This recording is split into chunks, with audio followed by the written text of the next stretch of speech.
기도에 대해서 계속 특강 예배 이렇게 하고 있는데요. 특강에서도 또 주기도문 그리고 고민에 대해서 하면서 사실 중요한 것은 우리가 기도하자 이게 계속 기도가 아닙니다. 우리가 기도하는 방향성과 마음과 가치관 그것을 품고 기도하는 마음을 계속 갖고 있자는 것이죠. 그래서 우리가 주기도문을 통해서도 또 가치관을 통해서도 기도의 방향성을 여러분들이 잘 그려가시기를 바랍니다. 그 중에 가장 중요한 것은 기도할 때 내가 어떤 기도하면서 어떤 거를 간구하거나 어떤 어려움 속에 마음이 어려워서도 기도하거나 그럴 때 우리가 중요한 대목이 바로 하나님께서 우리를 동참시키게 하기 위해서 기도하게 하셨다. 이게 굉장히 중요합니다. 뭐에 동참하게 하시기 위해서일까요? 하나님의 계획 속에입니다. 우리는 우연의 삶을 사는 게 아닙니다. 할렐루야. 우리는 우연이 아니라 하나님의 섭리 가운데 살아갑니다. 그렇기 때문에 그 섭리를 어떻게 알죠? 바로 기도로 아는 겁니다. 기도하는 자만 이거 하나님께서 이렇게 일하시는구나. 하나님께서 이거는 거절하시는구나. 하나님께서 승낙하시는구나. 기도하는 자만 눈치챌 수 있습니다. 기도하지 않으면 아무리 하나님을 잘 믿어도 그냥 우연치 않게 혹은 그냥이라는 말이 나옵니다. 그러나 기도하는 자는 그냥 된 게 아니라 하나님께서 세밀하게 움직이고 있는 걸 파악하게 되는 것이죠. 그렇게 기도하다 보면 눈금이 생깁니다. 눈금이 생겨가면 그게 쌓여가면 하나님과의 관계가 형성되는 것이죠. 그래서 우리는 그런 마음으로 계속 기도합니다. 하나님의 방법들, 하나님의 계획들을 알아가면 참 즐겁습니다. 행복합니다. 내가 가진 것에 만족할 수도 있고요. 내가 많이 갖지 않아도 불안해하지 않습니다. 그래서 그 계획들을 우리가 기도로 알아가는 겁니다. 그래서 그거를 우리가 품고 이렇게 나아가는 것이죠. 토요일 날 예배하는 게 사실 익숙치는 않습니다. 그렇죠? 저희는 토요일 날 예배가 없기 때문에 그래도 이렇게 모여서 예배하니까 좋네요. 특강하고 예배하고 또 내일 예배하고 계속 예배하고 너무 좋네요. 계속 기도 계속 예배. 그 말이 아닌데 어쨌든 너무 좋습니다. 저녁에도 다른 곳에 있지 않고 어디 저기 놀러 가지 않고 연인과 있지 않고 이곳에 있으니 너무 좋습니다. 연인이 없다고요? 네. 어쨌든 너무 좋습니다. 제 복장도 조금 이렇게 정장만 입다가 조금 가벼운 마음으로 입었습니다. 마음 가구가 가벼운 건 아닌데 좀 약간 편안하게 우리가 또 토요일 예배를 드리기 위해서 또 경건 훈련 진행하기 위해서 좀 이렇게 입었습니다. 이해해 주시고 기도는 우리의 의무이자 넘어서 특권입니다. 우리만 누릴 수 있는 겁니다. 다시 말해서 이 기도는 당연한 기독교의 배타성을 갖습니다. 우리만의 것입니다. 우리가 누굽니까? 믿는 자들의 것입니다. 그러니까 오늘 말씀에서도 계속 이어가겠지만 믿음 없이는 기도할 수 없습니다. 기도하다 보면 믿음 생기겠지. 물론 틀린 말은 아니지만 기도하는 전제가 뭡니까? 믿으니까 기도하는 겁니다. 기도 어디 한번 돌을 던져볼까? 이 마음이 아닙니다. 우리가 기도하는 것은 믿음을 갖고 기도하는 겁니다. 그러니까 우리가 사실 믿음이 부족한 자들은 뭘 위해 많이 기도해야겠습니까? 믿음을 위해 많이 기도해야 합니다. 그래서 우리가 그리스도인의 의무이자 넘어서 이제 특권으로 우리가 갖게 되는 것이 바로 이 기도입니다. 그래서 사도 바울의 마지막 중요한 권면, 골로새서에서 이제 마지막을 향해 가면서 중요한 권면으로 마무리하는 부분입니다. 그러니까 뭐든지 이제 중요하면 처음 하기도 하는데 또 마지막에 하는 경우도 있죠. 그래서 가장 중요한 대목 바로 기도의 언급을 합니다. 이 사도는 본문과 또 자신의 독자들에게 정규적으로 기도하고 복음을 위해서 기도해 달라고 기도 요청을 합니다. 그러니까 사도가 중대한 복음의 사역 앞에 먼저 요청한 것이 무엇입니까? 바로 기도입니다. 여러분들이 중요한 일을 어떤 거를 하든지 그 앞에는 반드시 기도가 따라오기를 축복합니다. 그래서요, 여러분이 중요하든 중요하지 않든 어떤 일을 시작하기에 앞서 기도하는 습관이 굉장히 중요합니다. 심지어는 아침에 출근하면서도 주님, 오늘도 나에게 하루의 시간을 주신 것을 감사합니다. 오늘 하루도 승리하게 하시고 안전하게 하시고 은혜 주옵소서. 간단한 기도 제목으로 시작하는 겁니다. 근데 여러분, 이게 쉽습니까? 말은 쉬운데 이 단어 문장을 고백하는 건 쉬운데 하기가 어렵습니다. 왜 자꾸 까먹죠? 습관이 안 돼 있어서. 그래서 우리가 모든 삶에서 중요한 것부터 이렇게 앞에 기도를 붙이다 보면 굉장히 사소한 것도 중요하게 됩니다. 왜? 하나님의 섭리를 깨달아 가니까. 그래서 우리는 뭐든지 앞에 기도를 붙여야 합니다. 식사 기도도 하죠. 그거 외에도 많은 사소하고 중대한 문제들 앞에 여러분이 기도를 붙여야 합니다. 사도 바울도 중대한 복음의 사역 앞에 앞장 세운 것이 바로 기도입니다. 그러니까 설립된 교회에 이렇게 초대교회에 설립된 교회들의 복음을 위한 싸움을 놓고 기도로 참여할 것을 바라고 있습니다. 우리의 모습은 어떨까요? 복음을 위한 싸움에 먼저 준비해야 될 것, 뭐 전도할 어떤 이론적인 거, 뭐 물품 같은 거 여러 가지가 있을 겁니다. 또 복음 위한 일 아니어도 또 여러 가지 삶의 생활 속에서 준비하고 뭔가 해결하고 하기 위해서 준비하는 일들이 있지 않습니까? 근데 먼저 여기서는 기도로 참여할 것을 바라고 있습니다. 복음을 전하고 복음을 위해서 싸우는 일 앞에 뭔가 여러 가지 준비를 해야 될 것 같지만 그걸 내려놓고 기도로 먼저 참여할 것을 당부하고 있죠. 그래서 오늘 본문 첫 절을 한번 읽어볼까요? 2절입니다. 오늘 경건 훈련의 주제죠. 같이 읽습니다. 시작. 기도를 계속하고. 여기서 말하는 이 기도는 단어의 의미상 이것은 간청 기도에 해당하는 기도입니다. 기도의 여러 가지 형태들이 많죠. 뭐 중보 기도도 있고 뭐 여러 가지 서원 기도도 있고, 근데 여기서는 간청 기도에 해당합니다. 간청하는 자는 기본적으로 뭐하죠? 기본적으로 겸손합니다. 내가 누군가한테 절실하게 요구를 하는데 겸손하지 않을 자는 없죠. 그냥 어디 한번 주려면 줘봐, 나 필요한데, 뭐 이런 태도는 좀 자연스럽지 못합니다. 여기서 간청한다는 것은 겸손한 상태입니다. 주께 의지한 기도를 권면하고 있는 것이죠. 그러니까 주님께 의지한 겸손한 상태의 기도를 권면하고 있습니다. 그래서 이것은 일찍이 예수님께서 하신 기도 말씀과 똑같습니다. 먼저 이 본문에서 2절에 나오는 기도의 두 가지 모습을 강조하죠. 첫 번째는 기도를 계속하고, 그러니까 세 번역에 보면 기도를 계속하고의 의미가 기도에 힘쓰라입니다. 기도에 힘쓰라. 그 다음에 두 번째는 기도에 감사한 마음으로 깨어 있으라. 감사한 마음으로 기도하며 깨어 있으래요. 예수님께서 하신 말씀과 같습니다. 예수님이 제자들에게 한 말씀이죠. 마태복음 26장 40절에서 41절 한번 읽어볼까요? 띄워주시면. 네, 같이 읽을까요? 시작. 제자들에게 오사 그 자는 것을 보시고 베드로에게 말씀하시되 너희가 나와 함께 한 시간도 이렇게 깨어 있을 수 없더냐. 시험에 들지 않게 깨어 기도하라. 마음에는 원이로되 육신이 약하도다 하시고, 기도에 힘써라. 그리고 깨어 있어라. 기도의 자리로 나아가자라고 초대하고 권면하고 있죠. 그러니까 사도 바울도 예수님의 이 말씀을 알고 이것에 빗대어서 말하고 있는 겁니다. 그럼 우리가 살펴볼까요? 먼저는 계속 기도, 바로 힘쓰는 기도입니다. 그러니까 항상 기도하는 것은 내 마음에 인내가 필요합니다. 참아내는 거죠. 이걸 할 수 있도록 절제하고 인내하는 것이 필요합니다. 포기하지 않고 지치지 않고 기도하려는 결심, 계속 기도하는 거죠. 두 번째는 뭐죠? 깨어있는 기도입니다. 깨어있는 기도는요, 굉장히 믿는 자들의 특별한 권한입니다. 그러니까 예수 그리스도께서 다시 오실 것과 예수 그리스도에 대한 소망을 향해 기대감이 있는 상태의 기도가 바로 깨어있는 기도입니다. 여러분, 기도하면서 얼마나 기대합니까?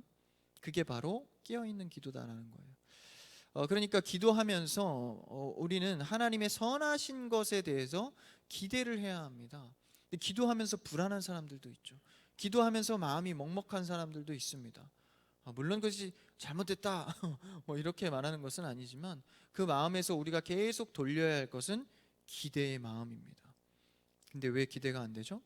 바로 현실이라는 문턱 때문에 그렇습니다. 이 현실 앞에 이 기도를 하긴 하는데 참 해주시면 그때 가서는 감사하겠는데 지금은 일단 불안. 그거는 믿음의 기도가 아닙니다. 지금부터 벌써 기대가 되는 겁니다.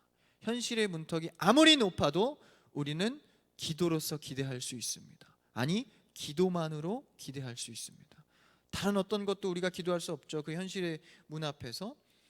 그렇게 예수 그리스도의 소망을 갖고 기대함을 갖는 상태의 기도, 그 속에는 뭘 집어넣어요?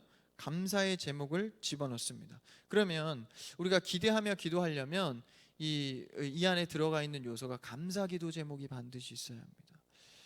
여러분, 예물 드리죠. 11조, 감사헌금, 성교헌금, 전도헌금, 그 안에 기본적으로 베이스를 깔고 있는 게 감사예물입니다. 그러니까 감사의 제목이 뭐든지 다 베이스예요. 왜요? 하나님께서 모든 것을 나에게 공급해 주셨다는 개념 때문에 그렇습니다. 그래서 우리는 이 감사의 제목을 붙들고 기대하며 나아가야 합니다. 그러면 받은 은총을 생각하며 기도하는 거예요. 나에게 주신 은혜. 여러분, 감사는 누구의 것이죠? 찾는 자의 것입니다. 감사의 제목은요, 찾을수록 내 것입니다. 찾으면 너무나도 많은 것이죠. 이건 긍정적인 마음이 아닙니다. 모든 것이 하나님으로 나타나는 개념 속에서 찾아가는 것이죠. 그래서 받은 은총을 생각하며 드리는 기도, 그러니까 수다쟁이처럼 그냥 늘어놓는 게 아닙니다. 그냥 늘어놓고 졸라대는 게 아니라 받은 은총을 고백하면서 또다시 나에게 부어주실 은총을 기대하는 겁니다. 그게 깨어있는 기도입니다. 그래서 기도에 힘쓸 때 예수님이 거하시는 감사의 은총을 묵상할 때 기도의 방향성은 달라지죠.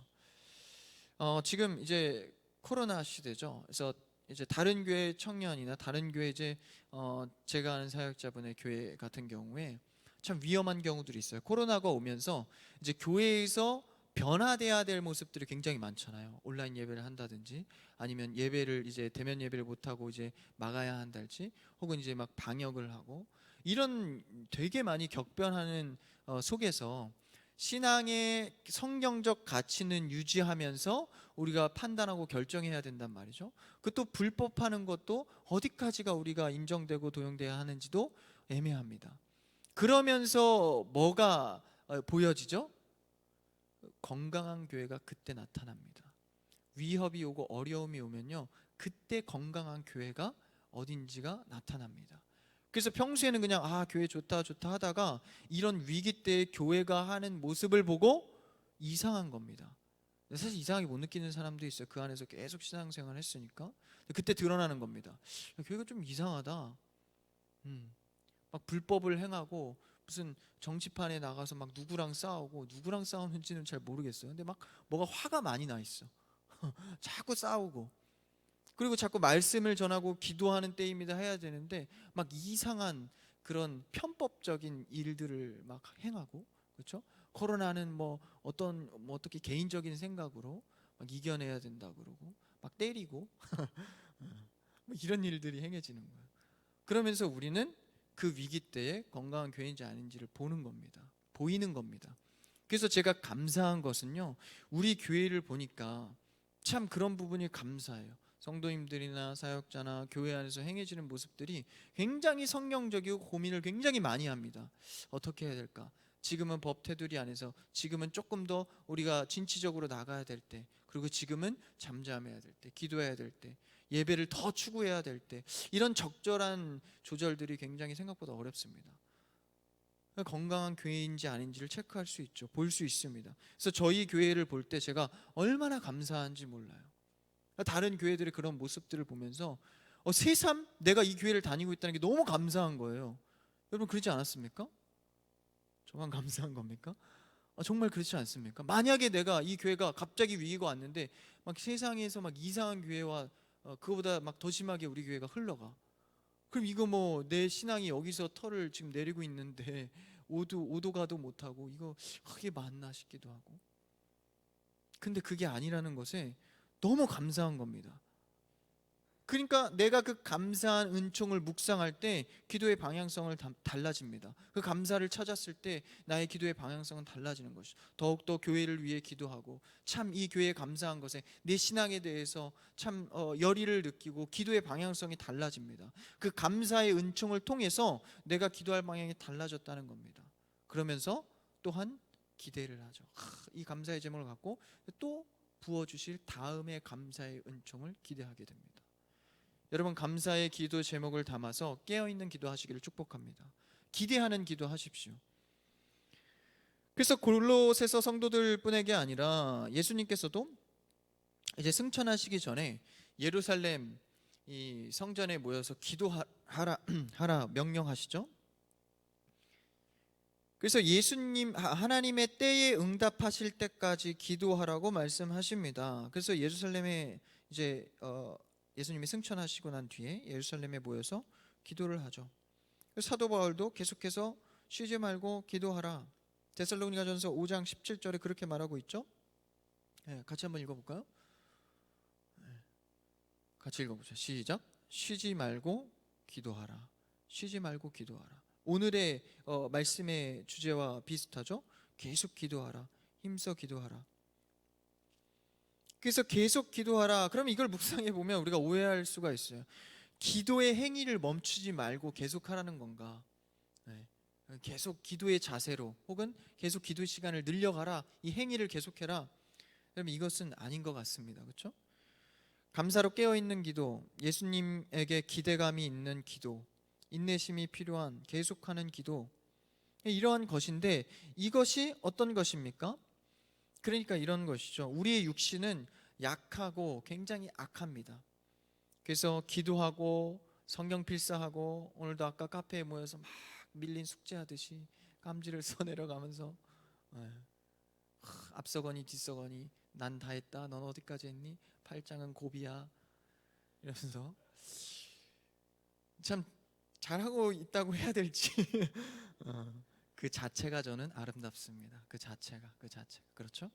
어쨌든 성경 읽고 쓰고 수요 금요 예배 드리고 봉사하고 주일 예배 드리고 얼마나 좋습니까? 그런데 우리의 육신의 몸은 약하고 악하여서 틈만 나면 뭐합니까? 죄짓기 일쑤입니다. 그렇게 열심히 했는데도 우리의 육은 약하여서 죄를 향하여 가는 것이 본성입니다. 뭐만? 틈만 나면. 여러분 인정하십니까? 틈만 나면 죄를 짓는 거예요. 육신이 이렇게 약하다는 겁니다. 시간만 나면 조그마한 틈을 이용해서라도 죄의 눈길을 돌리는 게 우리입니다. 전사님 너무 부정적인 것 같아요. 그렇지 않습니다. 저만 봐도 그럽니다. 은혜 받고 저는 이 시간 은혜보다 사실 저는 준비할 때 은혜를 많이 받습니다. 그렇게 하지 않으면 좀 전하기가 어렵습니다. 그래서 저는 책상에서 은혜 받고 성경하고 신호하면서 은혜 받고 주석에서 은혜 받고 하다가 잠깐 쉴까 하면서 틈 타는 이 죄들이 있어요. 전사님 너무 악합니다. 근데 그렇지 않습니다. 우리의 모습이 그 모습입니다. 틈만 나면 그렇다는 거예요. 조금의 틈을 이용해서. 그래서 아까 우리가 특강에서도 나눴지만 여유 있고 시간 있고 돈 가지면 뭐 합니까? 죄짓기 일쑤입니다. 정말입니다. 돈 있고 시간 있으면 죄짓기 일쑤입니다. 세상적 평안하면 죄짓는 것이 우리의 현실이자 현 주소입니다. 그러면 우리가 이 세상적 평안을 누리면 안 되는 겁니까? 그것을 누려도 그것이 있어도 이겨낼 수 있는 힘이 있어야 되는 것이죠. 그것이 뭡니까? 계속 기도하는 수밖에 없습니다. 계속 시간을 내서 막 부르짖어라 이게 아니라 나는 계속 하나님께 의지하겠습니다라는 고백이 있어야 한다는 겁니다. 그러니 우리는 환경, 조건, 지금 상태 어떤 취업의 문제, 결혼의 문제, 경제적 상황 따지지 말고 여러분 훈련받고 순종하는 마음으로 기도해야 합니다. 왜냐하면 언제든 시간 나면 죄로 향하기 때문에. 그래서 우리는 그 틈을 주면 안 됩니다. 계속해서 기도하는 마음, 그리고 아까 말한 시작하기 전에 기도하는 것. 더 조금 욕심을 내자면 마칠 때도 기도하고. 그래서 계속 기도의 어떤 마음과 시간 속에 머물러야 합니다. 그래서 조금만 내 육신이 약한 게 보이면 주님 나를 도와주세요. 기도는 여러 가지 형태가 있습니다. 부르짖는 것도 기도지만 마음의 생각도 기도입니다. 손을 높여서 눈을 감는 것도, 아무 생각하지 않고 아버지만 떠올리는 것도 기도입니다. 내가 아파요 라고 그냥 부르짖는 것도, 뭘 원하지 않아도 그것도 기도입니다. 그래서 우리는 육신이 약할 때, 인지될 때 틈만 나면 죄를 짓는 그 상황에서 계속 기도의 상태를 유지해야 합니다. 여러분 얼마나 기도의 상태를 유지하고 있습니까? 그래서 오늘 말씀에서는 사도 바울도 아까 읽은 말씀에서도 쉬지 말라, 계속 기도하라. 그러니까 이게 뭡니까? 틈을 주지 말라. 우리는 핑계할 것 없는 죄인이기 때문에 정말 손동작 하나까지도 움직일 때 죄를 짓는 사람들입니다. 그러니까 틈 주지 말라는 겁니다. 그래서 이것이 성경이 가르치고 있는 인간의 현 모습입니다. 그래서 계속 기도는 육신이 약하기 때문에 갖추어야 할 정신 상태입니다. 정신 상태. 그래서 사탄은 우리를 가지고 놀 만한 충분한 재주가 있습니다. 그 틈이면 때마다 그 틈을 비집고 들어오는 게 사탄의 재주입니다. 실력을 갖고 있죠. 제가 어제도 말했지만 이 사탄은 빅데이터가 있습니다. 아담 때부터 지금까지 수많은 사람들을 거쳐서 어떻게 유혹하면 넘어지는지를 명확히 알고 있습니다. 그 빅데이터 앞에 여러분 꼴랑 20살, 30살, 40살 요 정도 살아갖고 어떻게 그 빅데이터를 감당합니까? 안 되죠. 안 됩니다. 우리는 그래서요 누군가를 의지해야 합니다. 의지하는 게 뭡니까? 기도의 상태를 유지하는 것입니다. 하나님과 나 사이에 조금만 틈만 보여도 즉시 눈치채고 달려오는 게 사탄입니다. 귀신같이 하는 거예요. 귀신이네요. 귀신같이 하는 게 아니라 귀신이기 때문에 그 말이 그래서 생겨났나? 네. 여기서 온 것 같아요. 그렇죠? 그 틈을 비집고 들어와서 하나님과 나 사이를 가릅니다. 평생 우리를 따라다니면서 하나님 앞에 설 때까지 이 문제는 계속 우리를 따라옵니다. 사탄은 전문가 중에 전문가입니다. 이 전문가를 어떻게 당해내겠습니까? 우리에겐 그래서 오직 기도밖에 없습니다. 그래서 쉬지 말고 기도하라, 계속 기도하라. 형태적 기도의 시간도 물론 양을 늘려서 많이 기도하라도 있겠지만 하나님에 대한 신뢰가 항상 하나님을 향하고 있어야 된다는 말을 하고 있는 것입니다. 그러니까 이 정신 상태가, 가치관이 그렇게 서 있으면요, 그러니까 그런 거예요. 이제 코로나 시대 때 지금 아는 분이 이제 교습소를 열어서 하필 그 작년에 딱 터질 때 열은 거예요. 뭐 알고 열었겠습니까? 모르고 딱 가게를 열었는데 이게 터진 겁니다. 이거 얼마나 억울해요. 원망도 할 법하지 않습니까? 그래서 기다려봐야 한두 달 끝나겠지. 3달, 4달, 1년이 가버렸네요. 그 다음에 그 친구가 하는 고백이 그겁니다. 아, 정말 원망스럽습니다. 뭐 이런 고백이 나와야 될 것 같은데 아직 하나님의 때가 아닌가 봐요. 이런 고백을 하는 거예요. 와, 그 한마디의 고백에 그 사람의 가치관의 무게가 얼마나 무거운지를 제가 느꼈습니다. 아직 하나님의 때가 아닌가 봐요. 스쳐가는 말 속에서 이 사람 지금 기도하고 있구나를 제가 눈치챘습니다. 기도하고 있구나. 그러니까 우리가 어떤 일이 다가올 때 어떻게 인식하고 있는가, 그것은 긍정적인 마음에서 나오는 게 아닙니다. 기도할 때 나오는 마음입니다. 하나님의 때가 아니구나. 하나님께서 나에게 부어주실 은혜를 기대합니다. 주님, 나에게 알려주시고 부어주시고 힘을 주시옵소서. 밥 먹을 때나 운전할 때, 공부할 때, 가정에서, 학교에서, 직장에서, 노는 자리에서도 그 호흡, 말하고 있는 걷는 분, 초 시간에도 주님이 함께하여 주시옵소서. 아버지, 나를 떠나지 마옵소서. 나 붙잡아 주세요. 오늘도 어떤 은혜를 주시겠습니까? 주님, 내가 기대하겠습니다. 그 정신 속에서 내가 떠올리는 겁니다. 어떠한 사건과 어려움이 있을 때 계속 그 하나님께 의지하는 정신을 떠올리는 것이죠. 이게 바로 동행하는 의식입니다. 그러니까 우리의 의식이 하나님을 향한 상태로 유지되는 것이죠. 그래서 여러분, 순간에 계신 하나님을 발견하십시오. 할렐루야. 그냥 뭐 어떤 것들이 이루어져서 결과에만 계신 하나님이 아니라 순간순간에도 계속 역사하시는 하나님을 기도로 발견하십시오.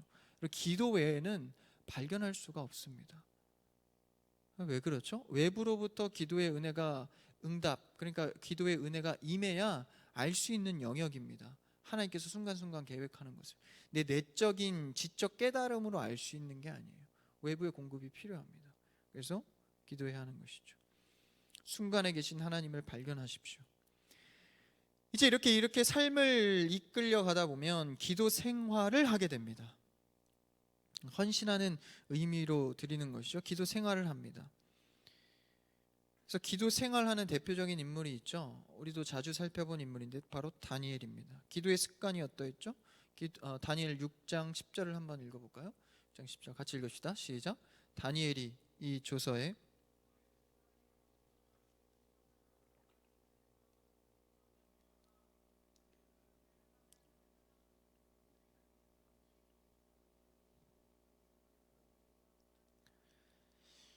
제가 아주 좋아하는 말씀이고 자주 묵상하는 말씀입니다. 여기서 가장 중요한 대목이 뭐죠? 바로 전에 하던 대로입니다. 기도의 습관입니다. 심각한 인생을 뒤흔드는 위협, 다니엘에게 줘서 사인된 게 확인됐어요. 뭐냐면 다니엘을 왕이 이뻐하니까 계략을 짠 겁니다. 신하들이.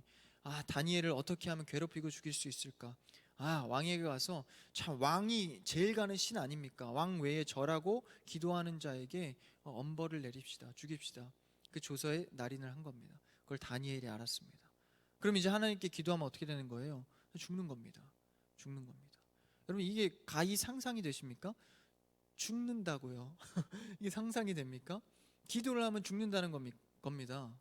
근데 기도는 자기 혼자 하는 거예요. 그렇죠? 골방에 들어가서 지금 기도하지 않습니까? 근데 누가 알아요? 안 해도 모릅니다. 안 해도 몰라요. 그냥 안 하고 했다고 해도 돼요.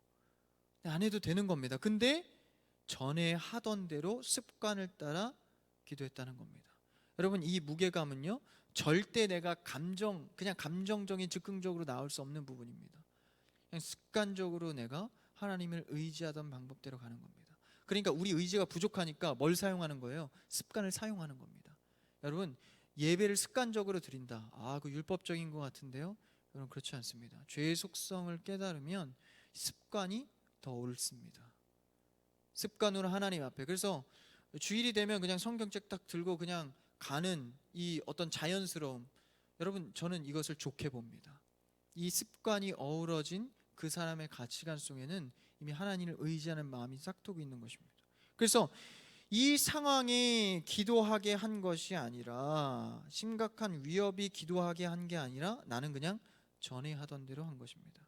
엄청난 기도의 사람이죠. 위협의 때에, 어려울 때 물론 기도가 필요하죠. 그때 기도가 절실하긴 합니다. 근데 그 기도만으로 어떻게 살아가겠습니까? 습관, 바로 체질화가 되어 있던 것입니다. 그러니까 이 사람은, 지금 다니엘은 삶의 형식이 되어 있는 겁니다. 삶의 한 부분이 기도가 이끄는 삶이 되어 있습니다. 체질. 여러분, 다이어트 많이 하려고 하시죠? 노력하시죠? 저는 반대입니다. 살 찌려고 노력을 합니다. 기분이 나쁩니까? 저는 살 찌려고 노력해요. 요새 가장 많이 듣는 말이, 전사님 더 살 빠진 것 같아요, 이런 얘기를 듣습니다. 그래서 저도 참 다이어트하는 심정과 비슷하게 살 찌려고 노력을 합니다. 근데 그걸 보니까 그냥 무작정 운동하고 안 먹고 그래도 되겠지만, 다이어트 할 때 중요한 게 뭐죠? 체질 개선이지 않습니까? 그러니까 체질 개선을 안 하고 그냥 무작정 빼면 뭐가 오죠? 요요가 옵니다. 그렇죠? 무작정 빼면은 요요가 와요. 근데 이제 체질 개선을 하는 거예요. 그러면 뭐가 걸리죠? 시간이 걸립니다. 단기적으로 다이어트 하는 분들도 있지만 조금 위험하지 않습니까? 그래서 1년이 넘어가고 거의 3년까지도 걸리는 사람들도 있어요. 체질 개선. 그때 그 체질이 바뀌어야 이게 내가 다이어트를 안 해도 이제 유지가 되는 거죠. 체질화는 그만큼 어렵습니다. 습관이 드는 것은 굉장히 어렵습니다. 한 번 습관이 들면 가속화가 됩니다. 이제는 자유함과 가속화가 있는 거예요. 여러분, 기도에 가속을 붙이기를 축복합니다. 체질화를 만들어야 한다는 거예요. 이것이 내 삶을 열고 말씀을 연다. 이런 체질화가 필요하죠. 그러니까 다니엘은 이제 말씀과 기도로서 깨닫습니다. 그래서 예레미야도 마찬가지죠. 예레미야는 어떠했습니까? 예레미야의 기도를 보면 예레미야가 이스라엘의 회복을 이제 깨달아요. 이제 포로 잡힌, 그리고 심판 상황에 있다가 이제 하나님께서 알려주시는 겁니다. 이제 포로 상황에서 해방된다. 이것을 말씀을 통해 깨닫게 됩니다. 예레미야서에 보면, 다니엘서가 아니라 예레미야에서 이제 이스라엘 회복을 느끼게 된 거예요. 그러면 이제 이 기쁜 소식과 기쁨과 감사 찬송을 해야 되지 않습니까? 근데 뭐 합니까? 그러니까 더 금식하고 더 기도하는 겁니다. 왜 이럴까요? 아니, 지금 기뻐하고 감사 찬양을 해야 되는데 그걸 깨닫게 되자 이 금식하고 제 옷을 덮고 기도를 하는 거예요. 슬픔을 느끼죠. 근데 이것은 어떤 지금 자신이 발견한 기도의 제목 때문에 그렇습니다. 그러니까 기도하다 보니까 발견된 게 있는 거예요. 단순히 그냥 하나님께서 해방시켜 줄 거야, 회복시켜 줄 거야, 이것만 깨달은 것이 아니라요, 바로 이 죄가, 이 포로가 왜 생겨났는지를 깨닫게 됩니다. 집안 민족의 죄악을 발견하게 된, 선대에서 지었던, 그러니까 바벨론의 포로 잡히기 전에 예루살렘 속에서 지었던 인간의 탐욕들, 그러니까 그런 것들을 기도하다가 발견하게 됩니다. 그러니까요, 기도할 때는요, 때로는요, 내가 열심히 기도한 제목에 넘어서의 깨달음을 얻을 때가 있습니다. 왜 그러죠? 더 좋은 것으로 주시는 하나님을 발견하는 겁니다. 그래서요, 상황에 어떤 좋은 상황에 있으면 좋고 안 좋으면 슬프고, 이런 기도는 너무 단순하지 않습니까? 뭔가 이상합니다. 좋으면 내가 좋다고 기도하고 안 좋으면 슬프다고 기도하고, 물론 그런 기도도 있지만 기본적으로 우리는 내 생각의 틀에 갇혀 있는 기도가 아니라 그것을 넘어선 뭔가를 발견해야 되는 거예요. 내 속에 갇혀 있으려면 기도 왜 합니까? 좋으면 좋다 그러면 그냥 좋다고 하세요. 기도를 왜 합니까? 그렇지 않습니까? 내가 좋을 때 이 기쁨과 감사에 대해서 더 큰 것을 깨달아 가야 합니다. 슬플 때 그냥 슬퍼요가 아니라 이 속에서 기도할 때 뭔가의 깊은 뜻을 발견해야 합니다. 이 슬픔은 어디서 오는 건가? 이 외로움은 어디서 오는 건가? 하나님, 나를 어떻게 사용하려 하십니까? 그걸 발견해 가는 것이죠. 그래서 죄의 문제를 인식하였다. 눈 시야가 확장돼서 이제는 내가 어떻게 인식하였죠? 이제 나의 죄가 아니라 선대의 죄로 인식을 했어요. 이 코로나 시대도 마찬가지입니다.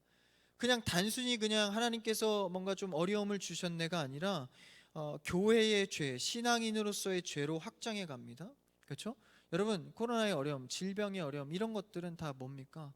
기도하지 않는 때 항상 찾아옵니다. 의지하지 않을 때. 그래서 뭘 발견해야 됩니까? 교회가, 신앙인이 지금은 기도해야 될 때이구나, 이것을 발견해야 합니다. 그래서 다니엘의 기도의 마무리는 주의 영광의 회복으로 맞춰집니다. 그러니까 우리가 회복해야 될 것에 대해서 많이 발견하는 확장된 기도를 해야 하는 것이죠. 그래서 오늘 본문의 3절의 기도의 모습도 그러하죠. 오늘 본문 3절 한번 같이 읽어볼까요? 오늘 골로새서 4장 3절 시작. 이거 아닌데요. 네. 오늘 본문이요. 한번 그냥 성경책으로 읽죠. 시작. 또한 우리를 위하여 기도하되 하나님이 전도할 문을 우리에게 열어주사 그리스도의 비밀을 말하게 하시기를 구하라. 내가 이 일 때문에 매임을 당하였노라. 지금 이 말씀을 하고 있는 겁니다. 우리를 위해서 기도의 모습이 그러하다는 거예요. 함께 기도하는 역사, 한 사람의 기도의 힘, 이것을 말하고 있죠. 우리를 위하여 기도하되, 지금 우리가 누구예요? 사도를 위해서 기도해 달라는 요청을 하고 있습니다. 그러니까 함께 기도하는 역사, 한 사람 한 사람의 기도의 힘이 대단한 것을 지금 사도들은 아는 겁니다. 그러니까 나를 위해 기도해라. 사도의 역할이 뭔데요? 복음 전하는 거 아닙니까? 나를 위해 기도하라. 중보기도에 요청을 하는 것이죠. 우리를 위해, 사도를 위해서 요청하는 겁니다. 그러니까 기도는 공동체 의식 속에서 서로를 위해서 기도하는 기도 요청에 자유로움이 있어야 합니다. 여러분, 기도 요청을 서로 많이 하기를 축복합니다. 굉장한 힘이 있습니다. 사도들이 그걸 알았기 때문에 자신의 유익을 위해서입니까? 아니요, 전도의 문을 열기 위해서. 복음이 너무나도 귀한 가치니까 이 귀한 가치를 하기 위해서는 귀한 게 필요하지 않습니까? 그게 뭡니까? 기도 요청입니다. 여러분, 중대한 일을 할 때일수록 가장 귀한 방법을 사용해야 합니다. 그게 바로 기도 요청입니다. 여러분, 이 기도 요청은요, 단순히 그냥 도움을 받는 수준이 아닙니다. 하나님의 역사를 끌고 들어오는 겁니다. 그러니까요, 기도 요청도 많이 해야 되지만 함부로 해서도 안 됩니다. 개인의 유익을 막 갖다가 붙여가지고 하면은 안 되는 것이죠. 그러니까 내가 기도 요청할 때도 그렇고 기도 요청 받았을 때도 그렇고 저 기도의 문은 이 하나님 안에서 크게 열려가는 것이죠. 그래서 우리는요, 하나님 안에서 기도 요청이 자유로워야 합니다. 기도 제목을 많이 공유해야 돼요. 여러분의 기도 제목들 다 있으시죠? 그러니까 다 빼놓지 마시고 서로 공유하십시오. 좀 이렇게 딥한 문제들은 좀 그런 관계가 될 만한 사람들에게 하더라도 좀 많이 공유를 하십시오. 청년 수요 기도회 Let's pray. 기도 제목 좀 올려주세요. 영민 형제가 힘들어합니다. 그건 제 생각입니다. 힘들어하진 않아요. 여러분 많이 올려주세요. 좀 너무 공개적인데요. 그러면 그냥 조금 뭉뚱그려서 올려주세요. 여러분의 기도 제목이 어떤 좀 자세한 기도 제목이 있으면 뭐 건강에 어떤 문제가 있는데 이거를 좀 기도해 주기 원하면 내 건강을 위해서 기도해 주세요. 이렇게 하시면 되지 않습니까? 그래서 그런 것들을 많이 공유하는 관계가 돼야 됩니다. 최소한 교회는 말이죠. 그래서 많이 기도하고 많이 공유하는 것이 굉장한 힘이 있습니다. 이런 기도의 공유가 하나님의 일을 연다는 겁니다. 3절에 뭐라 그래요? 전도할 문을 우리에게 열어주사. 뭘 통해서요? 기도를 통해서. 그러니까 전도의 어떤 열심의 준비를 통해서가 아니라 기도를 통하여서 문을 연다는 거예요. 사도는 누굽니까? 하나님의 일을 하는, 그러니까 오늘날로 치면은 사역자는 아니지만 사역자에 가깝죠, 그렇죠? 사역자에 가깝죠. 여러분 사역자를 위해서 기도해야 합니다. 할렐루야. 저를 위해서도, 목사님을 위해서도, 다른 사역자분들을 위해서도 기도해야 합니다. 빼놓지 않고 기도해야 합니다. 제가 평소에 이런 얘기 잘 안 하죠? 이럴 때 하는 겁니다. 저를 위해서도 기도해 주시기를 축복합니다. 단순한 기도 요청이 아니라 저는 하나님께 소명을 받았습니다. 그러므로 저를 통해서 일하실 것을 저는 확신합니다. 그래서 제가 항상 하는 기도는요, 저 이 부족한 저를 어떻게 사용하시려고, 주님 많이 알려주시고 깨닫게 해주세요. 이런 기도를 좀 많이 해요. 겁이 나서. 여러분 기도해 주셔야 됩니다. 이 겁나는 불쌍한 지체를 위해서 기도해 주셔야 됩니다. 저는 소명이 있기 때문에, 확신하기 때문입니다. 나를 통해서 일하실 것. 겁이 나니까 자꾸 기도를 하게 돼요. 이게 굉장히 중요한 기도 제목이죠. 사역자를 위해서 기도하는 것. 어쨌든 소명을 주셨기 때문에 통해서, 또 교회를 통해서 일하실 것입니다. 그래서요, 우리는 서로를 위해서 기도하고, 또 교회의 전체 기도 제목, 수요 이제 기도 밤에도 기도할 때 여러분 그거 그냥 허투루 올려드리는 거 아닙니다. 반드시 여러분 읽고 숙지하셔야 됩니다. 기도하실 때요. 그러니까 그게 굉장히 중요한 거예요. 생각보다. 어제도 얘기했지만 공통의 기도 제목을 통해서 나의 문제가 해결될 때도 있습니다. 신기하죠? 어떻게 그럴 수 있을까요? 내가 기도하고 있기 때문입니다. 내가 기도하니까. 그러니까 공통의 문제를 갖고 내가 기도하니까 나에게 그 은혜가 임하는 겁니다. 그 문제만 해결되는 게 아니라 하나님의 기도의 응답의 확장은 생각보다 넓습니다. 그 문제만 해결하는 게 아니라 기도하는 나까지도 은혜를 받게 하시는 겁니다. 그래서 은혜는 기도하는 자의 것입니다. 그래서 기도 제목을요, 교회 안에서 드려지는 이 기도 제목 있잖아요, 관심 가지십시오. 여러분의 것입니다. 다른 게 아닙니다. 그래서 그것을 통해서 역사하신 하나님을 보게 되는 것입니다. 그래서 주의 종을 위해서도 기도하고, 또 우리가 공동의 기도 제목을 통해서 기도하고, 서로 기도 제목 공유하는 걸로 기도하고. 여러분 오늘 이 시간이 끝나고 기도 제목을 카톡에 다 올리세요. 목장이나 아니면 저에게 올려주세요. 안 할 것 같은데 하십시오. 저도 참 이렇게 반성하고 이럴 때가 많아요. 기도 제목을 모를 때 참 반성을 많이 합니다. 어떤 청년이나 어떤 형제자매 중요한 내용이 있는데 제가 그걸 모르고 기도하지 못하고 지나갈 때 참 죄책감을 많이 느낍니다. 죄책감을 갖게 하지 마시고 자꾸 주십시오. 주셔서 같이 기도합시다. 여러분들 목자에게도 요청하시고, 목원들에게도 같이 요청하시고, 저에게도 요청하셔서 부끄러워 마시고 함께 기도하는 힘을 누려가시기를 바랍니다. 그래서 성도의 기도로서 하나님의 역사가 열린다. 기도가 곧 실력입니다. 실력을 쌓아가십시오. 그럼 4절에 뭐라고 합니까? 그 다음 본문 4절 마지막 절이죠. 4절 같이 읽어볼까요? 시작. 그리하면 내가 마땅히 할 말로써 이 비밀을, 그리하면 어떻게 된다는 거예요? 그렇게 기도 공유하면 서로 기도하기를 힘쓰면 하나님께서 어떻게 하신다고요? 마땅히 할 말로써 이 비밀을 나타내리라. 우리에게 보이신다는 겁니다. 할렐루야. 우리가 서로 기도의 제목을 공유하면서 힘 있는 기도 드리시기를 축복합니다. 우리가 기도할 때는요, 이미 그렇게 될 것을 기대하면서, 넘어서 이미 그렇게 됐다고 확신하고 기도하는 겁니다. 때로 응답이 좀 나중에 가서 보니까 좀 다를지라도 일단 지금 기도하는 현실의 기도 속에서는, 현재 오늘의 지금 이 시간 기도 속에서는 된 걸로 믿고 기도하는 겁니다. 그게 기도의 정신입니다. 나중에 가니까 내 확신과 좀 다르던데요. 그럴 수 있죠. 근데 그 결과물이 더 좋은 응답입니다. 그러니까 하나님께서 선하시게 하실 것을 우리가 확신하며 기도하는 것이죠. 그러면 나아가서 이 기도는 무엇입니까? 아까 제가 모두에 처음에 말씀드렸다시피 믿음의 기도입니다. 기도의 중요성은 바로 믿음입니다. 믿음이 없이 어떻게 기도하고 할 수 있겠어요? 부탁할 때도 마찬가지입니다. 이게 좀 기도 좀 해줘. 일단은 던져보는, 그게 아닙니다. 될 것으로 믿고 기도 요청을 하는 것입니다. 마가복음 11장 23절에서 24절에서 이렇게 기도를 말하고 있습니다. 믿음의 기도죠. 한번 띄워주시면, 마가복음 11장, 시작. 내가 진실로 너희에게 이르노니 누구든지 그 말하는 것이 이루어질 줄 믿고 마음에 의심하지 아니하면 그대로 되리라. 다음 절. 그러므로 내가 너희에게 말하노니 무엇이든지 기도하고 구하는 것은 받은 줄로 믿으라. 그리하면 너희에게 그대로 되리라. 할렐루야. 여러분, 그대로 된다는 거예요. 말한 대로 다 된다, 이 말을 하는 게 아니라 내가 확신을 갖고 기도하는 것에서 하나님께서 이 기도를 통하여서 가장 좋은 것으로, 가장 선한 것으로 주신다는 겁니다.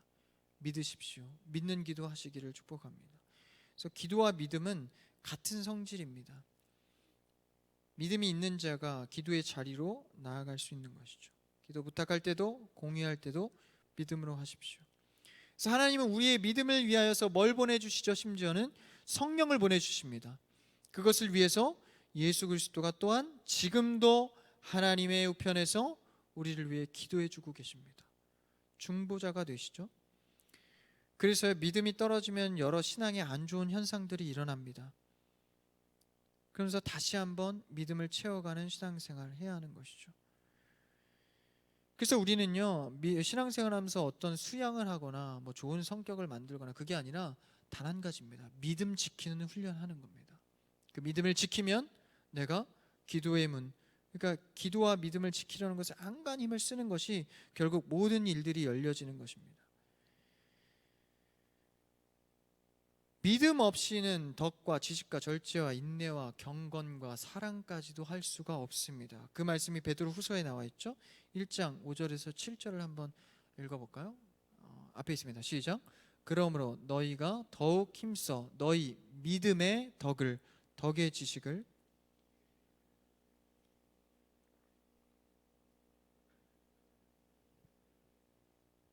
보니까 이 사랑까지도 처음에 뭐로 시작했죠? 믿음입니다. 믿음 없이는요, 덕과 지식과 절제와 인내와 경건과 사랑, 이런 것들이요 그냥 퍼져나가지를 못하는 겁니다. 힘을 쓰지를 못하는 거예요. 여러분, 덕을 끼칠 수 있습니다. 지식을 가질 수 있죠. 절제하고 인내할 수 있습니다. 경건하고 사랑도 할 수 있습니다. 근데요, 믿음이 없이는 그게 실제 실효성이 없다는 겁니다. 실제 열매가 맺혀지지 않는 겁니다. 바로 이 믿음을 통해서 기도할 때만 덕과 지식과 절제와 사랑, 구제 섬김, 이런 것들의 능력이 있는 겁니다. 여러분, 믿음을 구하십시오. 믿음 안에 거하십시오. 믿음을 훈련하십시오. 그 속에서 나오는 기도는 파급력, 힘이 있습니다.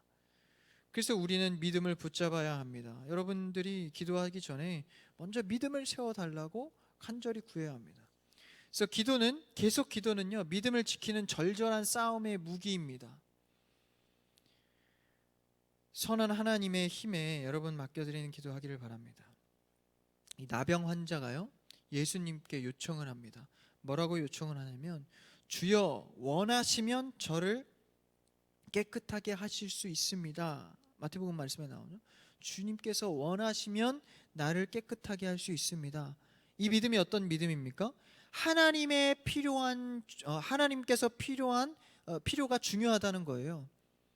그러니까 나는 나병 환자가 이 병을 낫기를 원하는데 하나님께서 원하시면 될 줄 믿는다는 겁니다. 그러니까 이거는 믿음이 있는 것 동시에 생각하는 기도입니다. 하나님께서 무엇을 원하실까? 믿음의 기도는요, 내 절실함마저도 하나님의 주권에 맡겨드리는 겁니다. 맡길 줄 아는 기도입니다. 그래서 모두가 절실하죠. 모두가 절실합니다, 기도할 때는. 그러나 하나님이 원하시는 초점에 맞추는 고백과 태도는 또 다른 문제입니다. 무조건 절실하다고만 될까요? 하나님께서 원하시는 초점, 그 정당성을 맞춰야 합니다. 그래서 주님이 뭐라고 하시나 잘 들어봐야 하는 것이죠. 그것에 관심이 없으면 그냥 막 지르는 거예요. 막 지르다가 가는 겁니다. 안 되는구나. 뭐 이렇게 한 번의 기도로. 근데 우리는 관심을 가져야 되죠. 그렇죠? 뭔가를 대화하기 위해서 그 사람에게 관심을 가져야 할 거 아닙니까? 그렇죠? 그냥 하는 대화는 그냥 형식적인 대화입니다. 근데 그 사람에게 관심을 갖고 하는 대화는 이 속에 깊이가 있죠. 그런 것을 말하는 기도입니다. 그래서 하나님께서는 그 믿음을 훈련시키기 위해서 이 기도의 방법을 쓰기도 합니다. 죽은 나사로가 예수 그리스도의 능력으로 살아나죠. 그 전 장면을 볼까요? 요한복음 11장 14절에서 15절입니다. 한번 같이 읽어봅시다. 시작. 이에 예수께서 밝히 이르시되 나사로가 죽었느니라. 내가 거기 있지 아니한 것을 너희를 위하여 기뻐하노니 이는 너희로 믿게 하려 함이라. 그러나 그에게로 가자 하시니. 그러니까 예수님께서 이 나사로가 죽게 생긴 거예요. 죽었습니다. 근데 나사로에게 가기를 머뭇거리고 늦추십니다. 사람이 죽게 생겼다는데 예수님께서 머뭇거리세요. 자꾸 다른 소리 하시면서 자꾸 머뭇거립니다. 그러다 결국 나사로가 죽었습니다. 나사로가 죽은 거예요. 그러니까 예수님에 대해서 지금 예수님은 제자들에게 뭘 알리고 싶은 겁니까?